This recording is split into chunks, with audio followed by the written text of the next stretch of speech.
Grabe po yung panibagong pasabog ni Miss Maharlika dahil ibinulgar ni Miss Maharlika na yung asawa ni Erwin Tulfo, itong aka Erets Sylvester Tulfo, ay nakabili umano ng bahay na $1.6 million sa Amerika.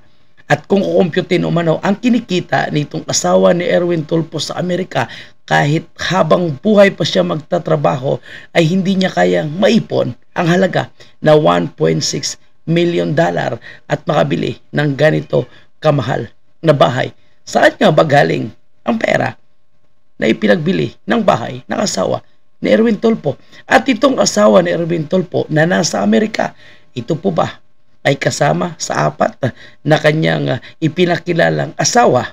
Yan po yung ating alamin sa ibinulgar ni Miss Maharlika.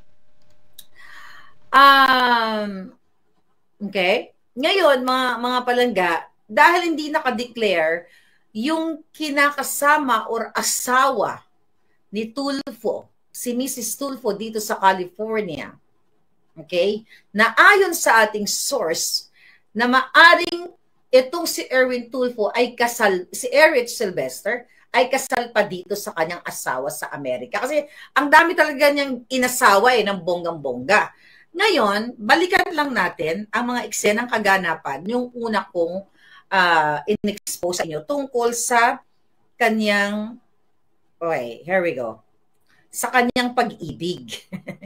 Ang pag-ibig ay sadyang ganyan. Ayan, ito. Ito ang pag-ibig kasi ni Erich. Okay?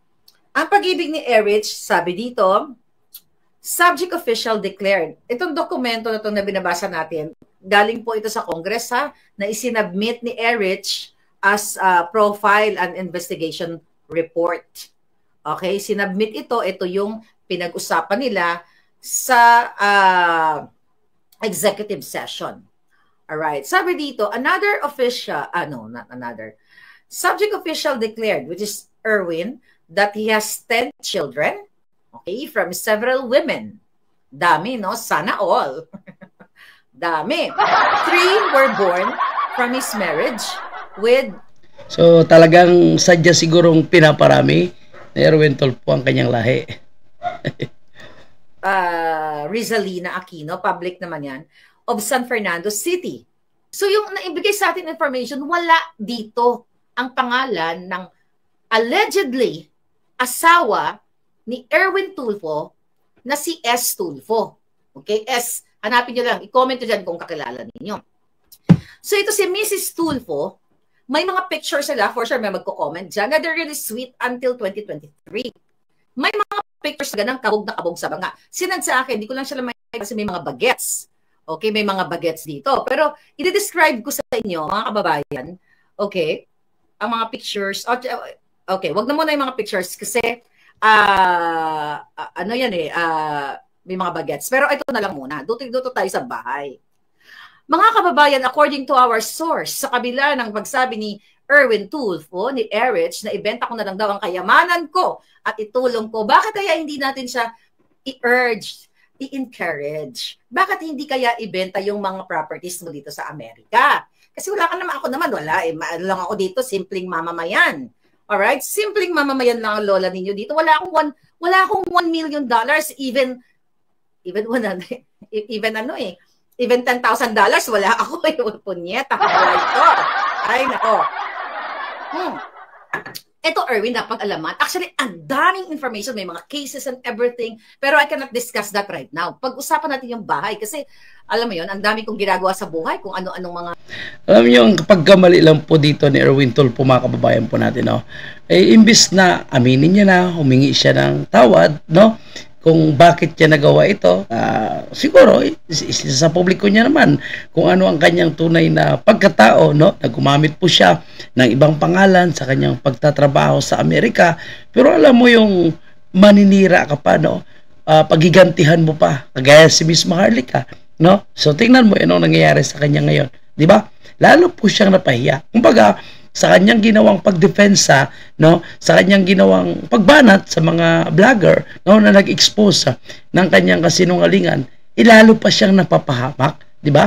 Kasi nabulgar ka na nga, nabisto ka na nga, ay hindi mo pa maamin-amin, no, magpapalusot ka pa, gagamit ka pa ng ibang alibay, Sasabihin mo na ikaw ay nagtrabaho lang, nagtiinti ka para lang sa iyong pamilya, tapos babanatan mo pa o sasabihan mo pa na nakaasawa ng mayamang apam itong si Maharlika, o tuloy ito, no? Nabubulgar tuloy ang iyong pagkatao at nakikilala tuloy ng taong bayan kung sino-sino pa pala, no, ang iyong mga naging asawa sa Amerika. Ang matindi dito, mga kababayan, dahil mabubulgar ngayon, no, dahil malalaman ng taong bayan kung saan ang galing itong pera na ipinangbili ng bahay sa Amerika ng asawa ngayon ni Erwin Tulfo, na di umano hindi naman ganon kalakihan ang sahod.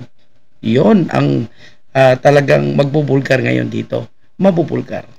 Pinag-send nyo sa akin. Ano ba yan? So napag-alaman natin, mga kababayan, according sa kapitbahay nitong ni Erwin at ng kanyang asawa daw dito sa Amerika, na nakatira sila sa Sandalwood Lane, Porter Ranch. Okay, wag na natin bigyan wag natin ibigay yung address kasi baka naman lusubin nyo, mahirap na yan, di ba? Basta nasa Sandalwood Lane, Porter Ranch. Okay? Napag-alaman sa ating investigasyon na sinend ng ating kapitbahay ninyo. Di umano ay bumili ang asawa, ang certain wife, kasi ang daming wife, hindi natin alam, pero ito, pangalanan natin ng Mrs. Tulfo. Bumili ng bahay noong December 2021. Binabasa ko po yung documents. And I hope people will post, i-comment nyo na lang dyan later. Ngayon, 2021, at ang bahay ay cold cash. Binili. Gaano kamahal?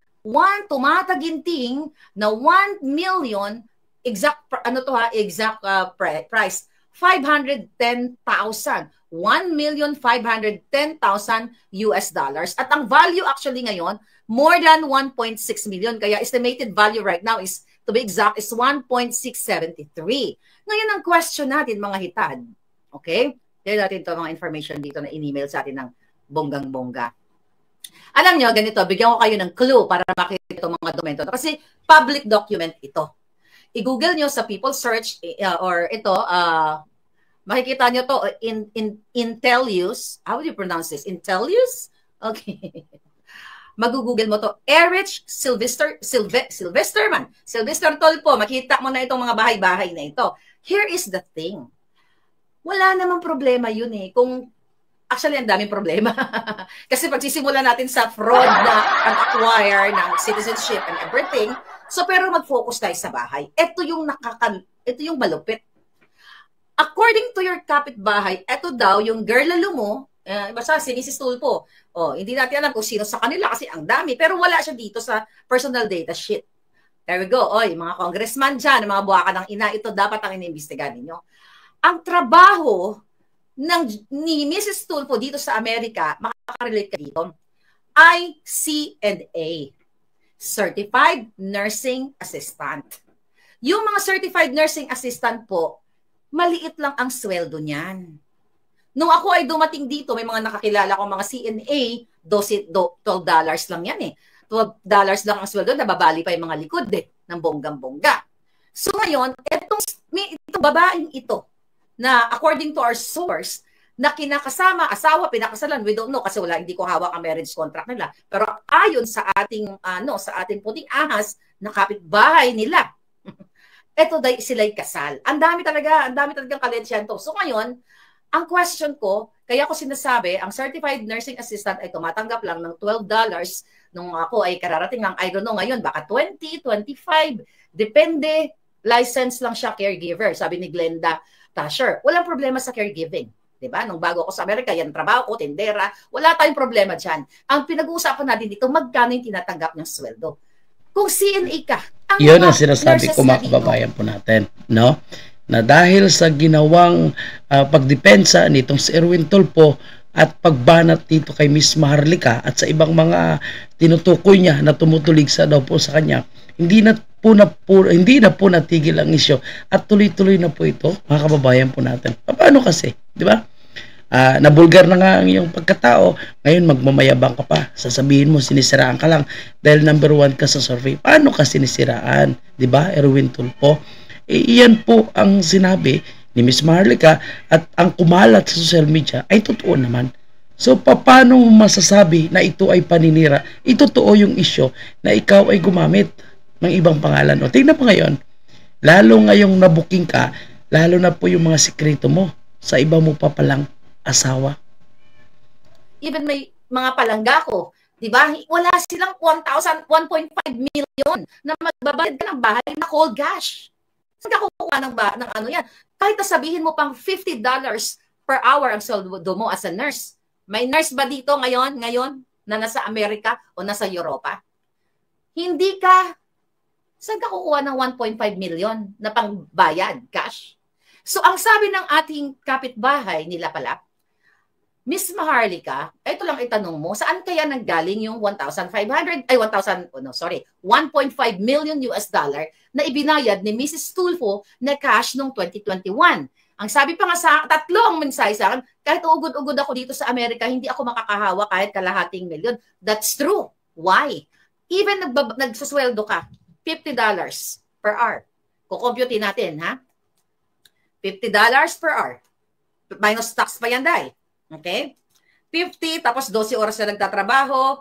Okay? That's 600 a day. So, kunyari, ilang oras ka? 4 days? 5 days lang kunyari. 5 na, marami na yan. Okay, sir, you're earning $3,000 US dollars a week. Oh, ano na yan? Nilakihan na natin, ha? Nilakihan na natin. Times 4 equals sumusweldo ka ng $12,000 US dollars. Kung sumusweldo ka ng $12,000 US dollars, syempre may kotse ka. May kotse ka, may pamilya ka, may remittance ka sa Pilipinas. Yung kuryente, yung tubig, mortgage, kung ano-ano pa, whatever, ganun-ganon.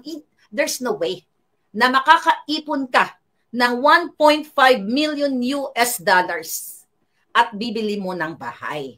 Ang bahay na ito ay nakapangalan kay Mrs. Tulfo. At dito sa litratong ito, na